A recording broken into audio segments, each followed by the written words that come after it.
imagine what the suicide and homicide and just the rates of depression, and accidental death due to overdose are going to look like in the future. It's going to reach epidemic proportions. It's already, the statistics are already alarming, and yet nobody's sounding any alarm bells.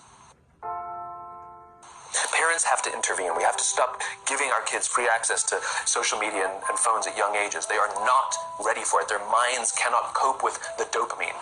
They can only have it up to a certain hour, and you take it away. They're children. You can take the phone away.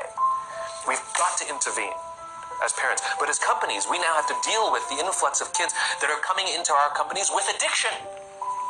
Watch, I see it all the time. Walk through any office.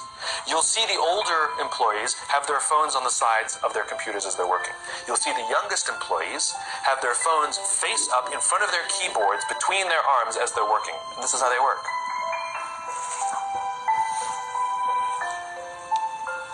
And the science is alarming. They did experiments on mice where they did the multitasking. They put flashing lights to mimic going from the computer to the cell phone, the computer to the cell phone to the TV. The mice that were exposed to the changing lights, it took them 3 times longer to solve a maze than the mice that weren't, and the damage was permanent. There is a subconscious reaction to these devices when we use them, okay? What if I were to hold my phone while I'm talking to you? I'm not checking it, it's not buzzing, it's not beeping, I'm nothing, I'm just holding it. Do you feel at this moment that you are the most important thing to me right now? No, you do not. Because there is a subconscious reaction we have to the device. When it is out, it makes the people around us feel that they are less important. So when we're walking down the halls in our offices and somebody says, hey boss, can I ask you a question? You go, sure, what's on your mind? We've just told them they're not that important. Or we can go, sure, what's on your mind? And if you don't have a pocket, find a shelf, put it on the shelf, come back and say, sure, what's on your mind? When we show up to a meeting, or a lunch, or a dinner, with our colleagues, our clients, or our friends, or our families, and we put the phone on the table, we have announced to everyone in the room that they are not that important to us.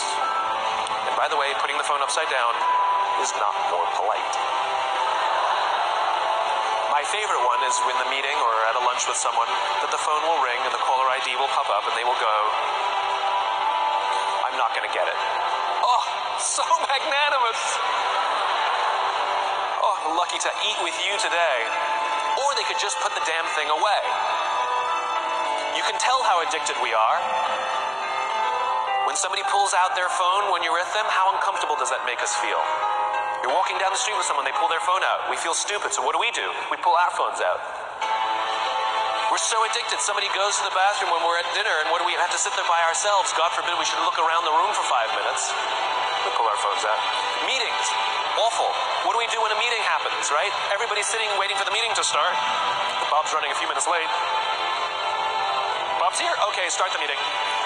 Do you know when relationships are built? All that in between time.